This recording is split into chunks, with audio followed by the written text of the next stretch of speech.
Hello दोस्तों, अगर आप सच में कुछ नया और अनसुना जानना चाहते हैं तो बस स्क्रीन से नजर मत हटाइए, क्योंकि आज की ये वीडियो आपकी सोच बदल देगी। आखिर तक जरूर देखिए और हाँ, सब्सक्राइब करना बिल्कुल मत भूलिए। जीवन बहुत सरल है, लेकिन हम उसे कठिन बनाने की कला में माहिर हैं। हम अपने मन में इतने विचार, इतने डर, इतनी परतें और इतने मुखौटे इकट्ठे कर लेते हैं।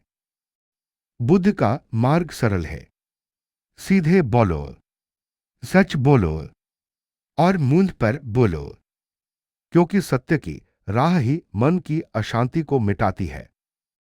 सीधे बोलने का अर्थ कठोर होना नहीं, बल्कि साफ होना है, जैसे एक स्वच्छ झरना जिसमें पानी बिल्कुल पारदर्शी होता है।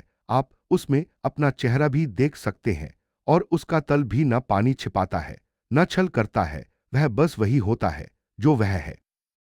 मन भी वैसा ही होना चाहिए, पारदर्शी। शब्द भी वैसा ही होने चाहिए, साफ सुथरे। बुद्ध कहते हैं, जो सत्य को जान लेता है उसकी वाणी स्वयं पवित्र हो जाती है। इसलिए सच बोलना कोई मजबूरी नहीं, बल्कि आत्मा की स्वाभाविक ध्वनि है। मन जितना शुद्ध होता है, शब्द उतने ही सत्य होते जाते हैं।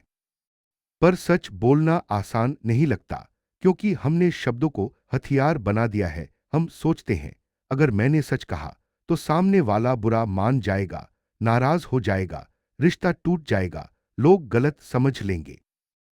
इसी डर के कारण लोग एक दूसरे के सामने मुखौटे पहनते हैं। लेकिन सोचो, जो रिश्ता सच स्वीकार नहीं कर सकता, वह रिश्ता है भी या बोझ? बुद्धानुशाती का अर्थ है बुद्ध को स्मरण रखना। बुद्ध का स्मरण केवल किसी मूर्ति को याद करना नहीं, बल्कि उस सत्य को याद रखना है जिसने बुद्ध को बुद्ध बनाया। और उस सत्य में सबसे पहला तत्व है सत्यवाणी। जब तुम सीधे बोलते हो तो तुम वाणी को पवित्र करते हो। जब तुम सच बोलते हो तो तुम विचारों को पवित्र करते हो। और जब तुम मुंह पर बोलते हो तो तुम रिश्तों को पवित्र करते हो। याद रखना, झूठ किसी न किसी दिन टूट ही जाता है, लेकिन सच जितना पुराना होता है उतना ही मजबूत हो जाता है।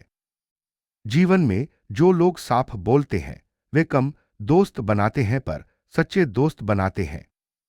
जो लोग सच बोलते हैं वे कम रिश्ते निभाते हैं, पर गहरे रिश्ते निभाते हैं। और जो लोग मुंह पर बोलने का साहस रखते हैं वे कम लोगों को पसंद आते हैं, पर स्वयं को सदा पसंद रहते हैं। यहां बुद्ध की एक गहरी शिक्षा आती है। अपना सत्य बोलो, लेकिन ऐसे जैसे फूल झड़ता है, धीरे, सुगंध लेकर। सच तीर की तरह नहीं, दीपक की तरह होना चाहिए, जिससे रोशनी फैले, अंधकार नहीं। जब तुम किसी को सच बताते हो तो तुम्हारे शब्दों में करुणा होनी चाहिए, क्योंकि सच करुणा के बिना अहंकार बन जाता है। लेकिन करुणा के साथ कहा गया सच जीवन बदल देने वाला औषधि बन जाता है। इसलिए बुद्धानुशाती हमें सिखाती है, सच बोलो मगर प्रेम से। आज दुनिया में अधिकांश लोग इसलिए दुखी हैं क्योंकि वे सुन नहीं पाते और साथ ही बोल नहीं पाते। वे मन में दर्द रखते हैं पर होठ बंद रखते हैं। बाहर मुस्कुराते हैं, भीतर टूटते हैं। इसी झूठ के बीच जीवन बोझ बन जाता है।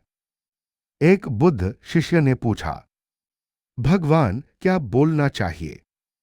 बुद्ध ने उत्तर दिया, सिर्फ वही बोलो जो सत्य हो, आवश्यक हो और कल्याणकारी हो। ये तीन शर्तें जीवन बदल सकती हैं। पहली सत्य, दूसरी आवश्यकता, तीसरी कल्याण। यदि कोई बात सच है लेकिन उसे कहने का उचित समय नहीं है तो रुको। यदि कोई बात सच है लेकिन उसे कहने से सामने वाला टूट जाएगा तो तरीका बदलो। यदि कोई बात सच है और वह रिश्ते पर भार डाल देगी, लेकिन कहना आवश्यक है तो भी साहस से कहो, क्योंकि आवश्यक सत्य हमेशा कल्याण लाता है, भले ही शुरुआत में कड़वा लगे। सत्य का मार्ग लंबा होते हुए भी सबसे सटीक होता है। यह मार्ग चलता कम है, लेकिन पहुंचता हमेशा सही जगह है। झूठ का मार्ग छोटा और आसान लगता है, पर अंत में हमेशा अंधेरा ही देता है। बुद्धानुसाती में कहा गया है